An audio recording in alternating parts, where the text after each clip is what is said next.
Over 1,000 years ago, a group of Tibetans left the cold Himalayas for the green hills of Muga. They settled down to farm the hills and became the Lahu. Over the centuries, the Lahu hills became part of China, but the people did not. The Lahu stayed in their hills and never learned to speak Chinese. The Chinese seldom came, and the Lahu never left. Seclusion has kept them poor, but the Lahu have kept their traditions. They sing the songs of their mothers and farm the fields of their grandmothers. For longer than anyone can remember, women have led the Lahu. Strong and forceful, they tend the fields and run the households. As soon as Lahu girls can walk, they start training for the day when they will become matriarchs. Lahu girls' hands may be tiny, but they feed the Lahu people. Their backs may be small, but they carry the Lahu's future. In these borderlands, far from Chinese eyes, the Lahu girls live lives that are poor but happy. On Sundays, the Lahu give thanks for what they have.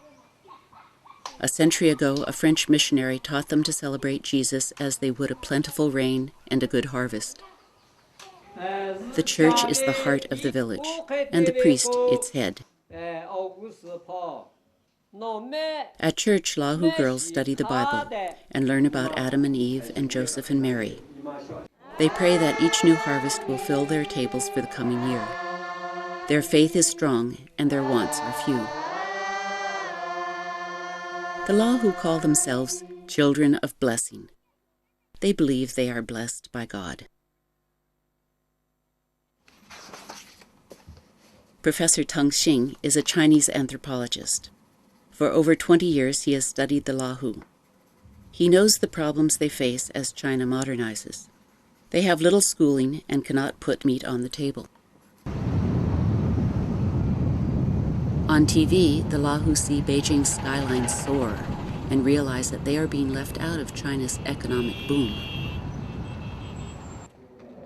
This creeping pressure is taking its toll on Lahu society. Seeking a better life, many Lahu mothers run away to the cities to marry Chinese men. Their abandoned husbands kill themselves with drink. Their daughters drop out of school.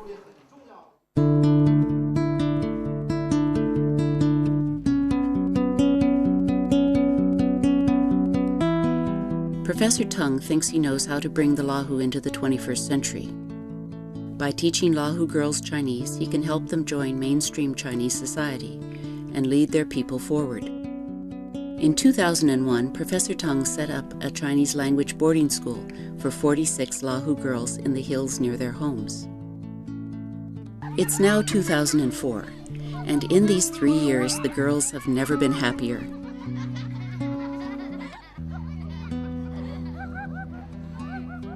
They have enough to eat and don't have to work in the fields. They have a caring and adoring teacher, Miss Peng. During the week, the Lahu girls study hard to learn Chinese. During the weekend, they play in the green hills and blue streams of their homeland. The girls have found their Shangri-La. After 3 years, the professor believes the girls have come a long way and are now finally ready for China. He's sending them away from the Muga Hills to an elite boarding school in the city. Their lives will never be the same.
September, a new school year starts.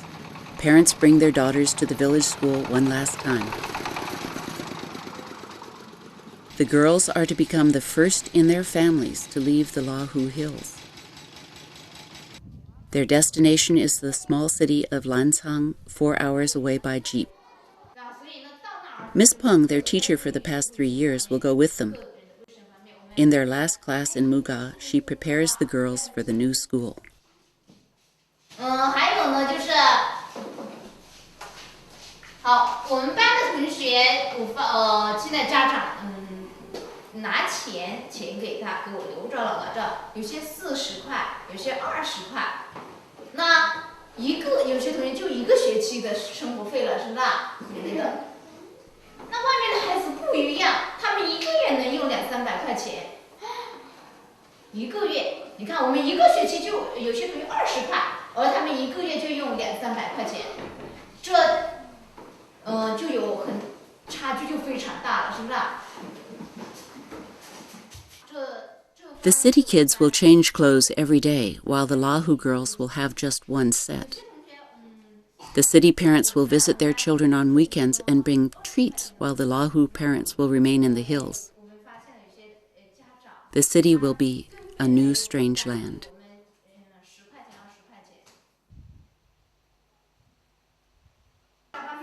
It's the night before departure, and one of the girls, Keeley, is wavering. She begs Miss Peng to let her stay with her father. Her mother has run away, and she wants to help her father farm. Her father tells her she must leave for the city. She's his only hope. Her future is decided. A new morning. The girls are eager to start their journey. Even Tielin is excited. She's leaving her father behind, but she still has her friends. One by one, the vehicles arrive.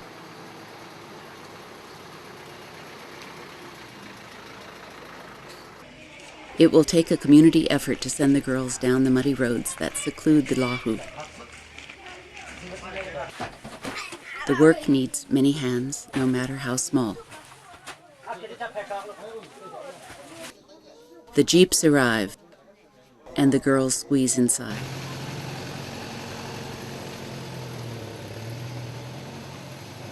They say one last goodbye to their old school.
The journey is over. The girls arrive at Lancang Primary School. Their new principal quickly spells out the rules. Here they can't speak Lahu or go to church. They must work hard to become enlightened workers for socialism. The girls have finally arrived in China. "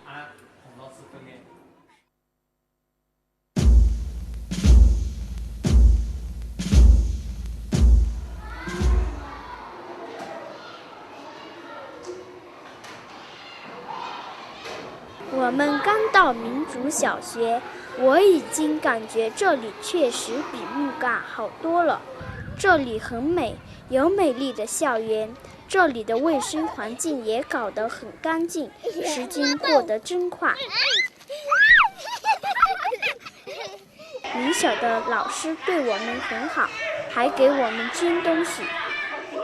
虽然爸爸妈妈都不在，但是我们很高兴。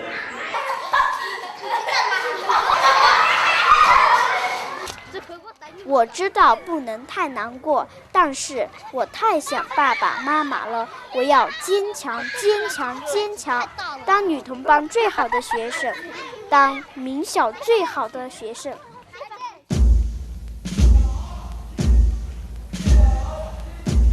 The joy and laughter of the first few days soon fade. The girls are now in boot camp. Every September, the school runs a week-long boot camp to teach new students discipline and obedience. The principal wants them to be good soldiers. 所以说，我们通过精心来规范我们学校学生的管理，来增强我们的加强我们的纪律。通过这2天规范以后，开始，那么我们以后的管理。以后的起床、睡觉、吃饭、站队集合，都要按这个标准、按这个要求、用这个方法来管理你们。The Chinese kids take the principal's commands to heart. The Lahu girls are not used to taking orders.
The training lasts from sunrise to sunset and never seems to end.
The other teachers laugh at the girls.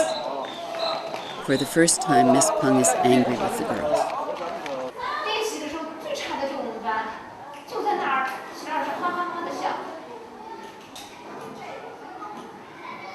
你们听到了是吗？听得到吗？其他老师叫你们不害羞吗？你们还动？你不想学，你就回去。像左右都不知道，读到4年级。你们脑子是干什么的？你们左手右手没有啊？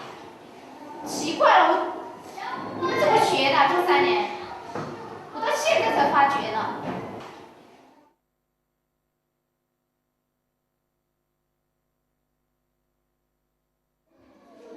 Boot camp is over. Classes begin.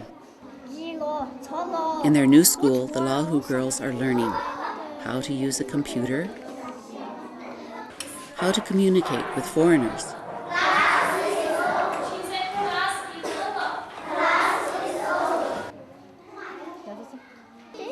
how to enjoy nature. From a soldier, they even learn how to recognize terrorists. The girls are learning new things, but at the cost of their freedom. They cannot leave the school. They have 10 classes a day, every day. And most of their day is spent in the all-important math and Chinese classes, being bombarded with equations and grammar. Every week they take hour-long Chinese and math tests.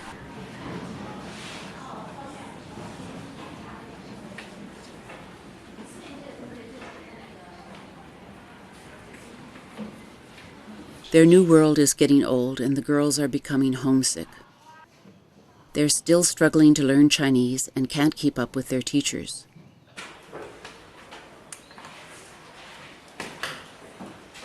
The teachers say the girls are just difficult to teach. They say the girls seem bored, tired, and restless in class.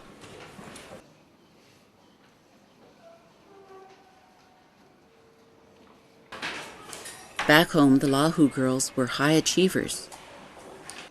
But here they seem to confirm the Chinese belief that the Lahu are unteachable. In China, math and Chinese are what's tested, but obedience and discipline are what matters. And on that count, the girls are failing miserably.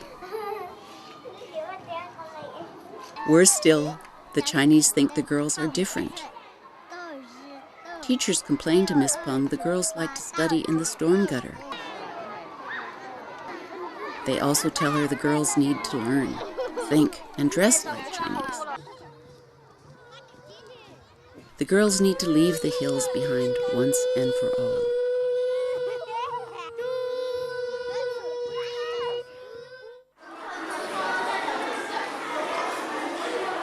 Then a crisis brings to the fore all the girls' problems. After dinner one day, the orphan falls ill. She complains that her chest hurts.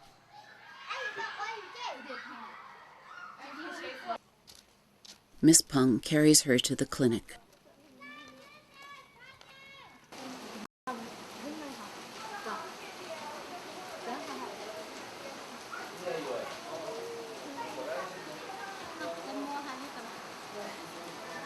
The doctor can see that the orphan's in a lot of pain, but she doesn't know what's wrong with her.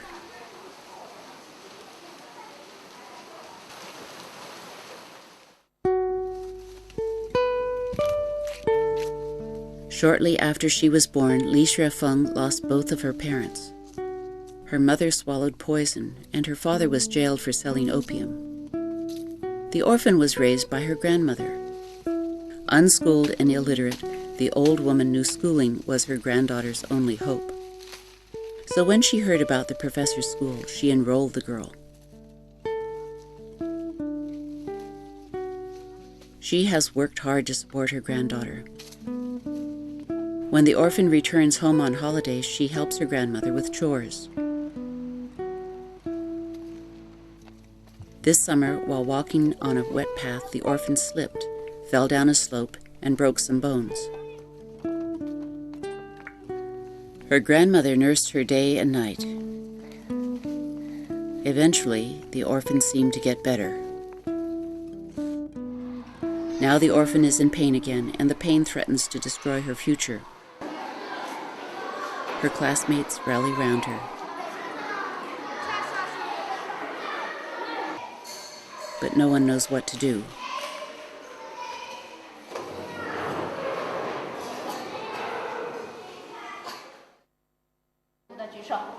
That evening, Miss Peng has to deal with another crisis. A thief has been discovered.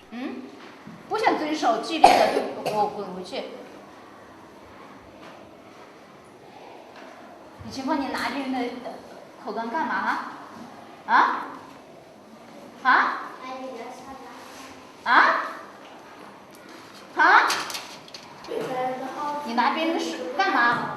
你的没有啊？啊？你的账号听见是？你站起来。拿了它干嘛？你没有？啊？拿了没有？他没有，没有。你拿的？你拿的什么？你这个哈？嗯？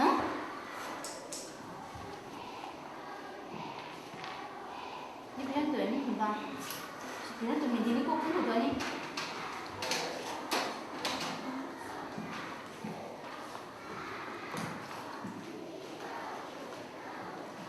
不咋随便念，从1年级教到现在，不要随便拿别人的东西。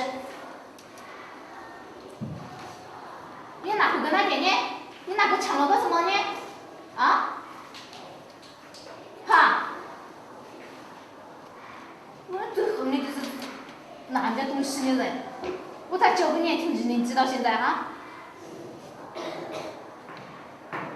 你要拿去吃啊？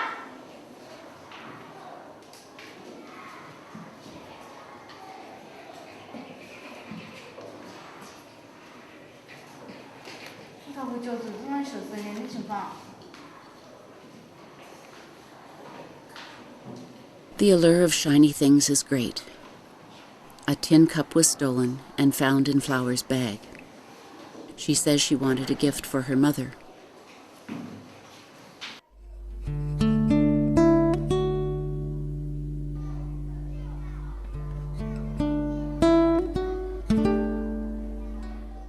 Miss Peng never faced so many problems in the school in the hills. When the professor's project began 3 years ago, the Lahu girls resented their parents for sending them to the new strange school where they had to speak Chinese. Their old playmates laughed at them. Missing home, the Lahu girls often ran back to their mothers late at night. Miss Peng ran after them in the cold darkness. She knocked on many doors and pleaded with the Lahu mothers to send their daughters back. Miss Peng understood that the girls were lonely and confused. Soon the girls grew to trust their teacher, almost seeing her as their mother. Over 3 years, some girls did become ill, but never as seriously as the orphan tonight. Every night the orphan's crying wakes the other girls. She's getting sicker by the day. Miss Peng feels helpless. She risks losing the orphan. The principal is also worried about the girl and her medical bills. He says the school has done all it can. Helpless, Miss Peng calls the orphan's brother to take her home. Miss Peng says goodbye, knowing she may never see the orphan again.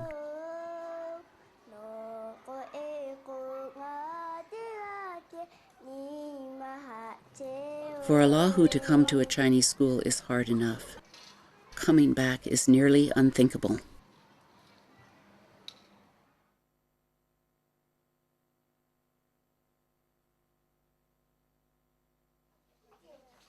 Miss Peng grew up poor in the hills not far from the Lahu villages. Although she is Chinese, she had never looked down on the Lahu. When she started teaching the girls, she was apprehensive. Aren't the Lahu rude to teachers? Don't they hate school? Aren't they unteachable? But Miss Peng grew to love the girls. When she heard the girls were going to the city, she was happy for them and for herself. She'd have a chance to move up in life. Now that she's in the city, she and the girls have grown even closer. As a new teacher, Miss Peng is being watched and tested as much as the girls are. Miss Peng believes that she and the girls can earn the principal's respect only by working together. But she doesn't realize that the principal sees her as a tool to control the Lahu girls. How much longer can she juggle her career with her love of the girls? At the teachers' meeting, the principal says the Lahu girls' test scores are the worst in the school because Miss Peng is too soft and too weak. The principal tells Miss Peng to crack down. Miss Peng is concerned. She knows she can no longer protect the girls without risking her future at the school. Miss Peng decides she has to get tough. 你们两个要抓紧时间晚上出去玩了，再去找他呢。出去。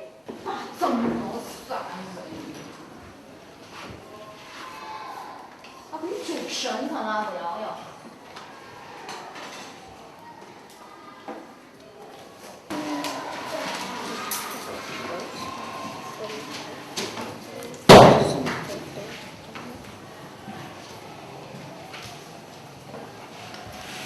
Today, Miss Peng and the girls have a chance to prove themselves at a school race. 只是同学们注意，一个班只要团结的话，我相信没有什么能难倒我们的。但是现在从今天早上我们班的情况来看，最大的问题就是，看，像现在这个团结嘛，一个特别是击球的时候，你不能有一点情绪，知道吗？你别这个我讨厌他，我给他球咻的丢给他，丢乱了，丢啪的就忙着去捡，也不能着急。你们不是说好些老师都说我们班肯定得最后吗？我们最后一名。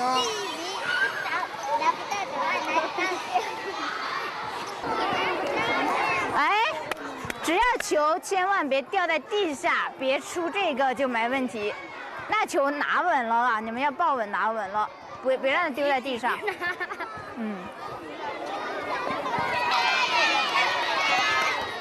Everyone looks down on them, so the girls are determined to win.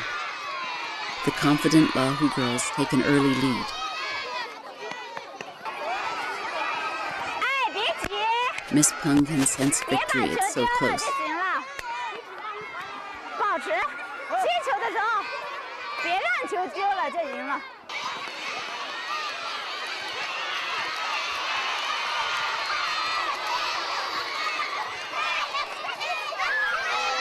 Then, disaster.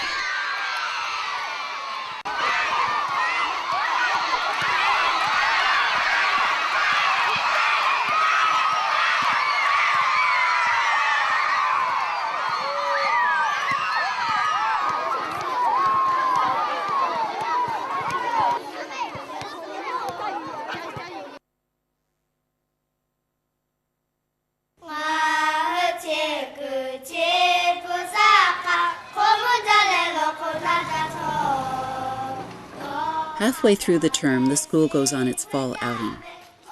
At last, the girls can show the Chinese something they can do right. Here in the hills, the Lahu can be themselves, creative, independent, and resourceful.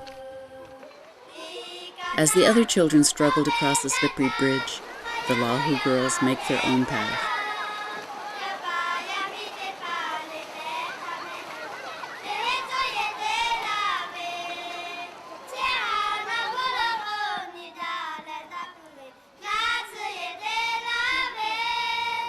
Quickly and efficiently, the girls gather water and firewood to get ready to cook lunch.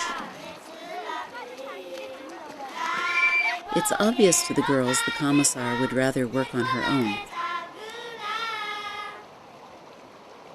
They leave her alone.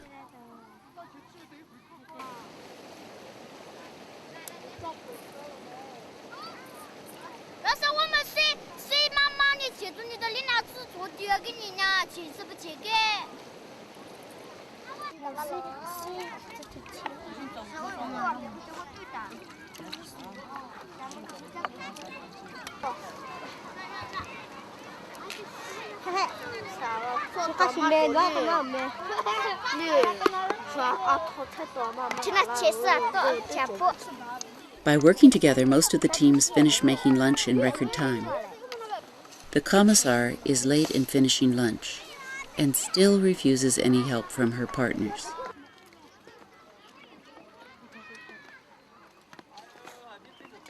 The girls sit down to enjoy their hard work. It's been a long time since lunch tasted this good.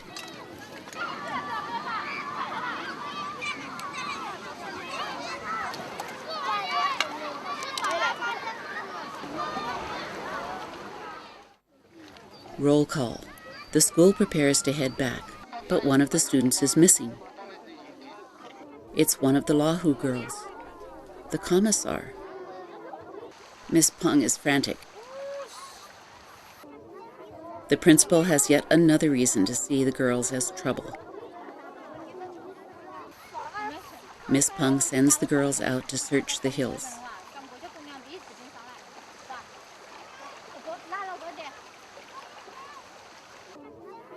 The commissar has turned a day of triumph into another disaster.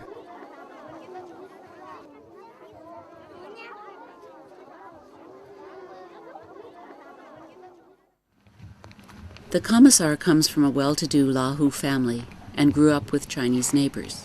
From them, she learned fluent Chinese. From them, she also learned to look down on other Lahu.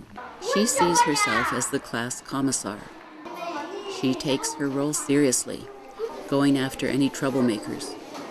Like the principal, she thinks the girls are undisciplined, and she's determined to strike their Lahu-ness out of them.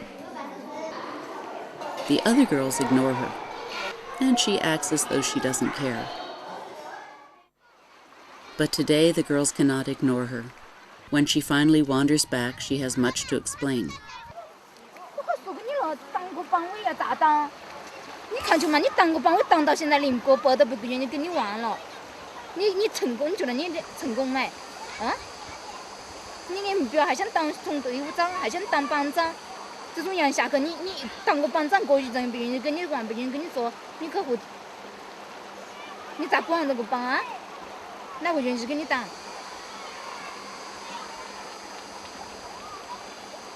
们都是多急，人家启动同学们多着急呢。 你个人在小个人那里躺着那个，那观众那个，咋样吃什么事？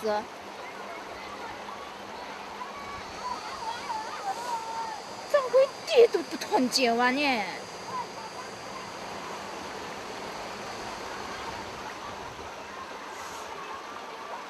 你看你个不人影响我们全班同学今天，你看本来是该玩的时候，全班都去走呢。 你觉得你对得起你想想你？本来今天好的气氛，好玩，结果你又给你破坏了，一个人家。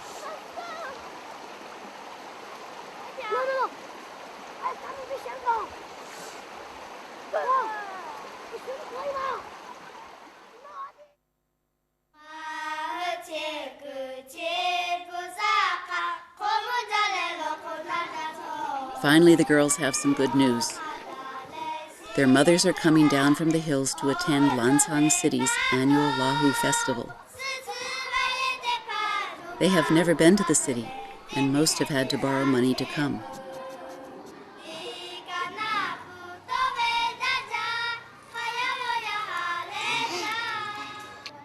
And there's more good news. The orphan is back. Her grandmother has used traditional Lahu medicine to treat her and has brought her back to the school. Mothers and daughters are happy to be reunited. The girls show their mothers what they've learned. Pride surges through these women. Their dreams are coming true. When they first sent their girls away, their neighbors mocked them. Did they want their daughters to become Chinese? The mothers know the girls are far away and they're changing. And perhaps one day the girls will become Chinese. But that remains in the future. Today, they are just happy to be together.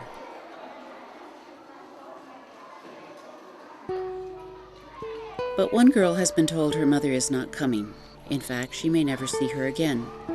Flower, the girl who stole the tin cup to give to her mother, has become the 9th girl to lose her mother since the professor's school began 3.5 years ago.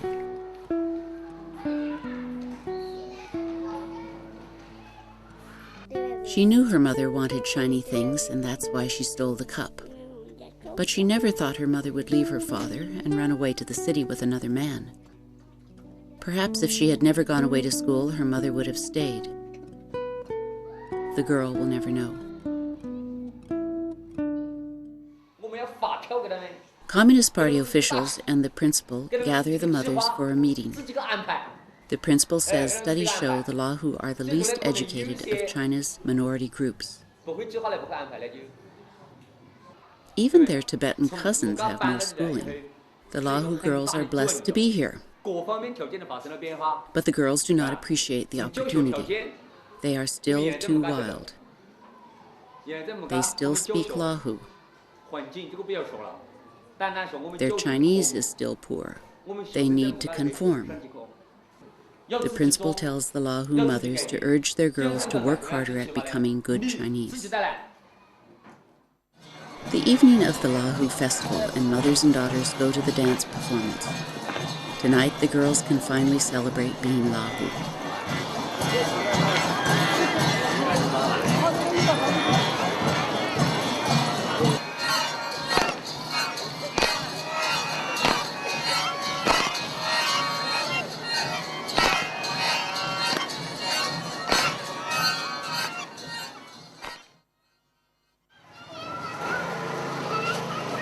The next day, the mothers leave. The girls are alone again. Their mothers have asked the girls to listen to the principal. Becoming good Chinese is their only chance at a better tomorrow. Will the girls make it?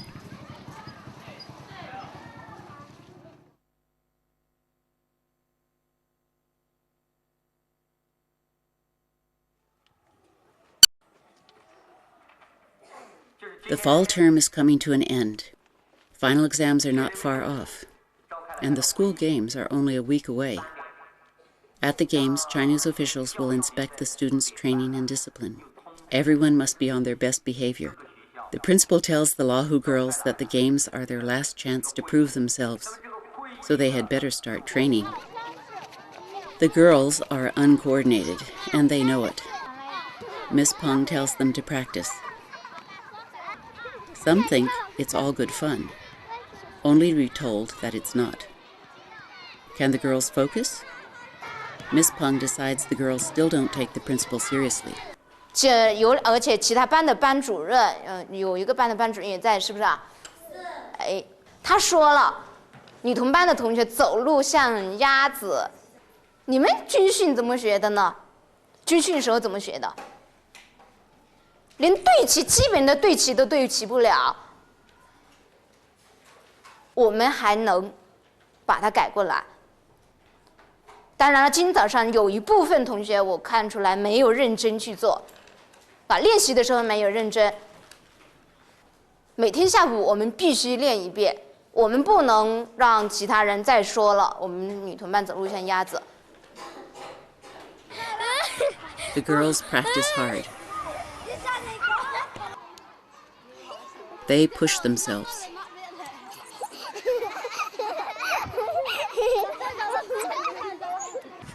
And they get better. 做得好的话，我们这次做就不做了。They march tirelessly. And they study relentlessly. Final exams are coming up. The girls are determined to make their parents and Miss Peng proud. In class, they now raise their hands instead of lowering their heads. They're all trying to do their best. But determination can only get the girls so far. Calisthenics is the most important competition. It can show that the Lahu can be disciplined. This one the Lahu girls must win. Miss Peng is always there, coaching them. And what she sees worries her. Perhaps the other teachers are right. The Lahu are unteachable. Perhaps the girls can never be obedient and disciplined. Perhaps they never will fit in. Miss Peng is afraid the games could be the girls' greatest disaster.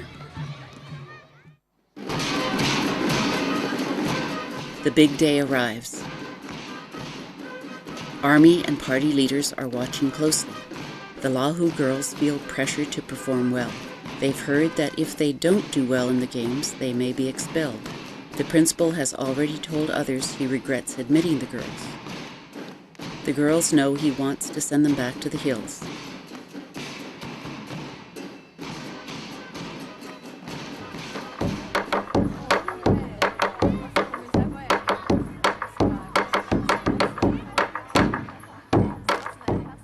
The beating of drums fills the air as the games begin. First comes the relay race.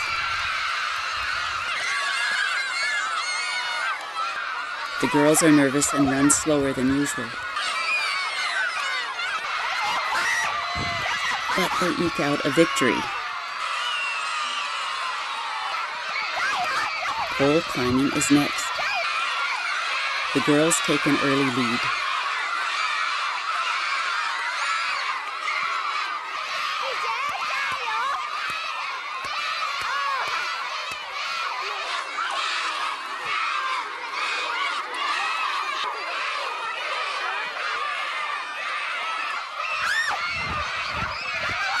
This time they keep their lead and win.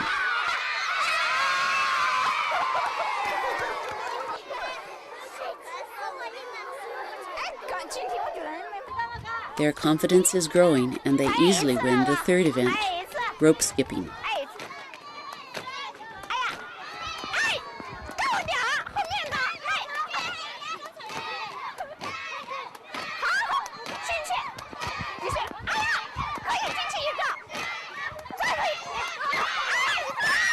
The girls are 3 for 3 so far, but their toughest hurdle remains: calisthenics.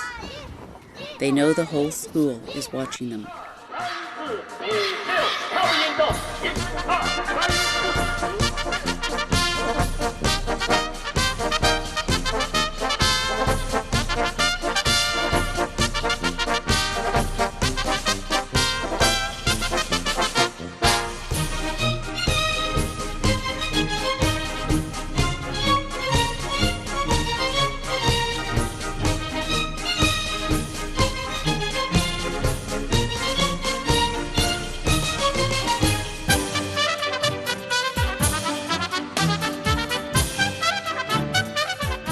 Calisthenics captures the core of the Chinese education system. The Lahu girls must abandon their individuality and move as one. Each hand and heel, each heart and head must follow the beat. They must forget who they are. They must become enlightened workers for socialism.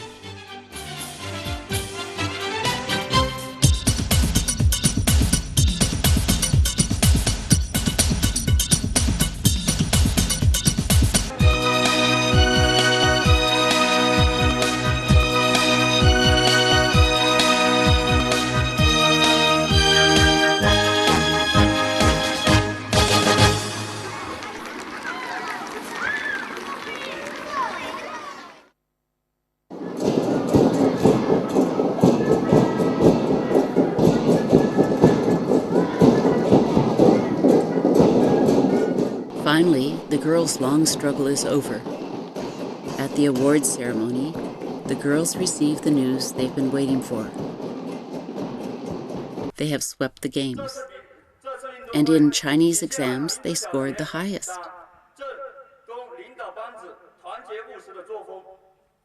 Miss Peng is proud. The girls should be happy. But are they? They were lured into China with the promise of a better life. They found out that they can have a better life, but only on Chinese terms. For the sake of Miss Peng and their parents, they've worked hard to become good soldiers. 这让我们通过精心来规范我们学校学生的管理，来增强我们的加强我们的纪律。通过这两天规范以后，开始。 那么我们以后的管理，以后的起床、睡觉、吃饭、站队集合，都要按这个标准、按这个要求，用这个方法来管理你们。These 46 Lahu girls have embarked on the road to a better life in China. They have proven to the Chinese they deserve to be on this road. But what does a better life mean for the Lahu girls? Is a better life worth it if the girls must become enlightened workers for socialism? Will broader horizons make them forget they were once children of blessing?